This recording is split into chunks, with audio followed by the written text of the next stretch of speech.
সম্মানিত ভাইরা, আমাদের কওমি অঙ্গন থেকে আলী হাসান ওসামার উপরে কয়েকটা তহমত দেওয়া হয়েছে এবং এই তহমতের জবাব আমাদের জামাতের একজন কর্মী খুব বিশ্রী ভাবে দিয়েছেন। তো কওমি থেকে যে তহমত গুলো দেওয়া হয়েছে, অপবাদ গুলো দেওয়া হয়েছে, সেগুলো যেমন অবান্তর এবং খুবই ঘৃণ্য। আবার এই জবাবগুলো জামাতের পক্ষ থেকে জামাতের একজন কর্মী যে দিয়েছেন তা আবার আরো ঘৃণিত এবং কওমি মাদ্রাসাকে যে ছোট করেছে তা ভুলার অপেক্ষা রাখে না।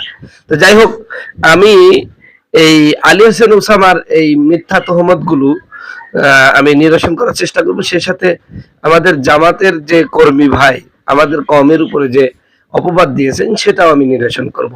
তার আগে আপনাদের প্রতি আহ্বান জানাচ্ছি, আপনি যদি আমার এই চ্যানেলে নতুন হয়ে থাকেন দয়া করে চ্যানেলটা সাবস্ক্রাইব করুন, কারণ খুবই ছোট চ্যানেল, খুব অল্প সময়ে যাত্রা শুরু করেছি। চ্যানেলটা সাবস্ক্রাইবার না হলে, বেশি সাবস্ক্রাইব না হলে কথা বলে জুত হচ্ছেন আর কি, এই জন্য আপনারা সবাই সাবস্ক্রাইব করেন।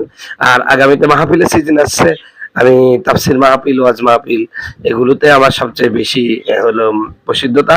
আপনারা আমাকে দাওয়াত করতে পারেন ইনশাআল্লাহ, স্ক্রিন নাম্বারে যোগাযোগ করেন। আচ্ছা, কওমি থেকে আলী হাসান যখন জামাতে গেল কি কি অপবাদ দেওয়া হয়েছে। আলী হাসান ওসামার ইমান শেষ। আরে ভাই, ইমান শেষ হবে কেন? ইমান তো শেষ হওয়ার জন্য প্রকাশ্যে কোনো কুফুরি কথাবার্তা বা কাজকর্ম করতে হবে। তো আলী হাসান ওসামা কুফুরি কি কাজ করলেন যে তার ইমানই শেষ হয়ে গেল? এটা কখনো গ্রহণযোগ্য নয়। যাই হোক, জমিয়তের পক্ষ থেকে এবং আমাদের চরমোনা গ্রুপের পক্ষ থেকে যারা জামাতকে দু চোখের কোণা সহ্য করতে পারেন না, যে সমস্ত কওমিয়ানরা, সে সমস্ত কওমিয়ানরা বলছেন যে আলী হাসান ওসামার ইমান শেষ, উস্তাদের বদদোয়া কাজে লেগে গেছে। উস্তাদের বদদোয়া কাজে লেগেছে। কওমি মাদ্রাসার উস্তাদরা বদদোয়া করতে থাকে, ও আমাকেও মেলাবার করেছে। ও বদদোয়া করা ওদের এখন ওই হয়ে গেছে, লাগবি হয়ে গেছে। যেমন কসমে লাগবির কোনো কাফারা হয় না, ঠিক আমাদের কওমি মাদ্রাসার হুজুররা কিছু কষ্ট পেলে এমনি বদদোয়া করে দেয়, ও বদদোয়ায় কোনো সমস্যা নাই। তো যাই হোক, উস্তাদের বদদোয়া কাজে লেগে গেছে। জামাত 1 কোটি টাকা দিয়ে তাকে কিনে নিয়েছে। এটাও আমাদের কমিয়ানদের পক্ষ থেকে এই অপবাদ দেওয়া হয়েছে। জামাত তাকে 1 কোটি টাকা দিয়ে কিনে নিয়েছে। ভাই, জামাত তাকে 1 কোটি টাকা দিয়ে কেন কিনবে? জামাতের কি এত দরকার? বরং আলী হাসান ওসামাই কওমিদের মধ্যে থেকে দেখলো যে কিছু হতে পারবো না, এজন্যই সে জামাতের কাছে গেছে।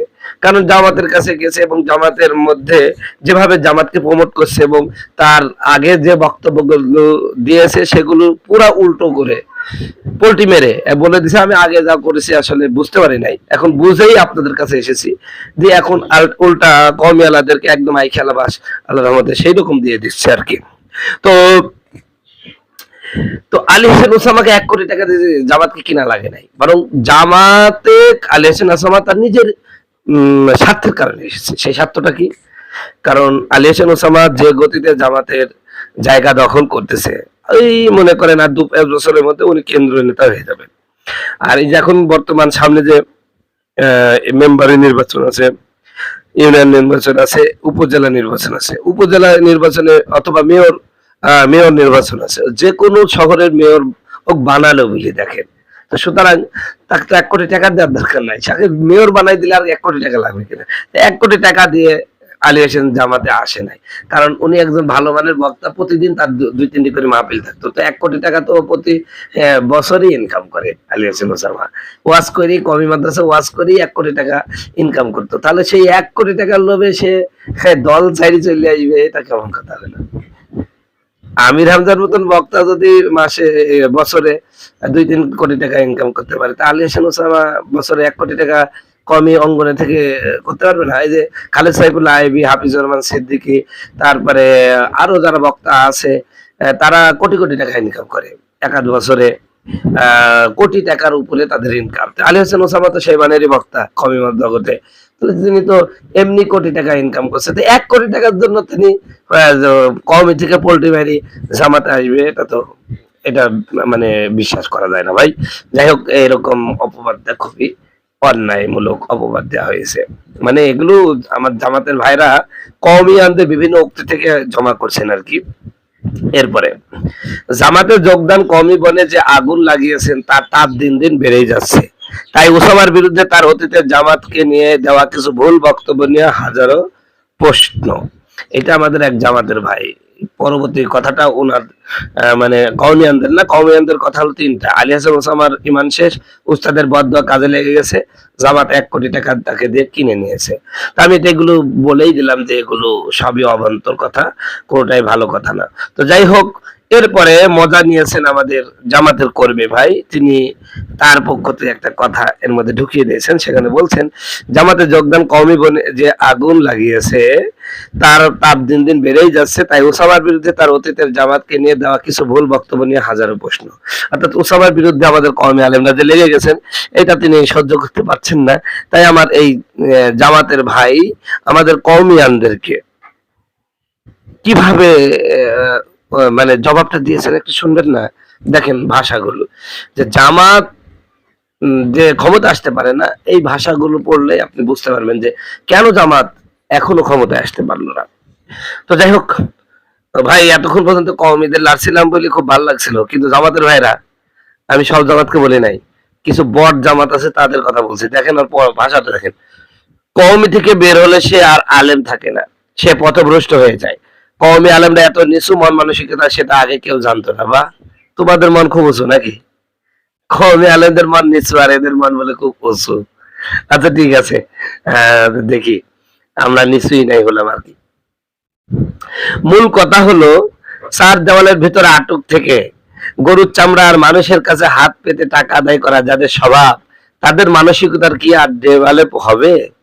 আচ্ছা ভাই ঠিক আছে, গরুর চামড়া আর 4 দেওয়ালের মধ্যে আটকে থাকে এটা আরো ভালো। 4 দেওয়ালের মধ্যে আটকে থাকলে আমরা তো গুনাহ করতে পারছি না। তুমি তো 4 দেওয়ালের বাইরে যে নারী পুরুষ একসাথে পড়াশোনা কইরা কামেল পর্যন্ত সেই দামড়া দামড়া মহিলার সাথে একসাথে ক্লাস কইরা তুমি তো মেলা কিছু শিখেছো ভাই। কিন্তু তুমি দায়ুস, আর 4 দেওয়ালে যে কথা আটকা, ওগুলো তার দায়ুস না। ওগুলো কি দায়ুস? দায়ুস না। তো যাই হোক, আমরা গরুর চামড়া লিল্লা বোর্ডিং, আমি যদি লিল্লা খর হই তাহলে আমার জন্য তো হালাল। কিন্তু তুমি যে এই যে নিষিদ্ধ জায়গায় ইনকাম করে যে মেয়েরা ট্যাক্স দেয়, সেই ট্যাক্সের টাকা নিয়ে তোমার বেতন হয়, তুমি দামড়া দামড়া মহিলাদের পড়াইয়া তুমি বেতন নাও, তুমি তো দায়ুস। তোমার টাকা তো হালাল না, আমারটা তো হালাল। তুমি তো হারাম করে এক লোক, হারাম খাও, হারাম। তুমি হারাম খাইয়া তুমি এত বড় কথা বলো কিভাবে ভাই? তোমার নিষিদ্ধ জায়গার কাজ করা এমন মহিলাদেরও ইনকাম তোমার বেতনের মধ্যে আছে। আবার তুমি যে পড়াচ্ছ সেখানে দামড়া দামড়া মহিলাদের বেপর্দা অবস্থায় পড়াচ্ছ, তুমি দায়ুস। তুমি এই বড় কথাটা কেমনে বললা? হ্যাঁ, তোমার কি লজ্জা লাগলো না একটু? আচ্ছা যাই হোক, আমাদের মানসিকতা ডেভেলপ হবে না, ভালো কথা না হওয়া দরকার আছে। আমি তার পক্ষে একটি উপমা দিতে হযরত ওমর রাদিয়াল্লাহু তাআলার ইসলাম গ্রহণের ছোট্ট ইতিহাসটি মনে করিয়ে দিতে চাই। আল্লাহ কাউকে হেদায়েত দিলে এমনই হয় ভাই। আল্লাহ হেদায়েত আলী হাসানকে দিয়েছে ঠিক, কিন্তু তোমাকে তো দেয়নি। তুমি তো এখনো সেই মহিলা পরেই খাও বেপর্দা হিসাবে। আর ওই নিষিদ্ধ জায়গার মহিলাদের ট্যাক্সের টাকাই তোমার বেতন হয়, ওটা তুমি বাদ দাও, তোমার হেদায়েত তুমি নিজে করো। আলী হাসান ওসামা হেদায়েত পাইছে ঠিক আছে। আচ্ছা, উনি উপমা দিচ্ছে কি, হযরত ওমর রাদিয়াল্লাহু তাআলা নবুয়তের ষষ্ঠ বর্ষে মহানবী হযরত মুহাম্মদ সাল্লাল্লাহু আলাইহি ওয়াসাল্লামকে হত্যার উদ্দেশ্যে রওনা হয়ে পথিমধ্যে তার বোন ও ভগ্নিপতির ইসলাম গ্রহণের কথা জানতে পারেন। তাদের বাড়ি থেকে পবিত্র কোরআনের আয়াত শুনে তার হৃদয় বিগলিত হয়। এরপর তিনি রাসূল সাল্লাল্লাহু আলাইহি ওয়াসাল্লামের নিকট গিয়ে ইসলাম গ্রহণ করেন। তার মানে হ্যাঁ, আমাদের ওসামা সাহেব কি এই জামাতে গিয়ে আলাদ নতুন ইসলাম গ্রহণ করলো কিনা, এই দিত কেমন হয়ে গেল তা। তো আলী হাসান ওসামা ভাই মওদুদী রহমতুল্লাহ জীবনী পড়তে পড়তে যখন দেখলেন তার অতীতে যা শুনেছেন এবং জেনেছেন তা সব ভুল, তখন তিনি সঠিক সিদ্ধান্ত নিয়েছেন। এটাই আল্লাহর ইচ্ছা, আলহামদুলিল্লাহ।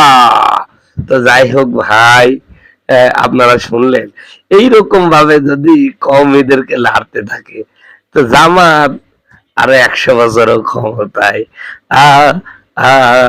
আসবে না।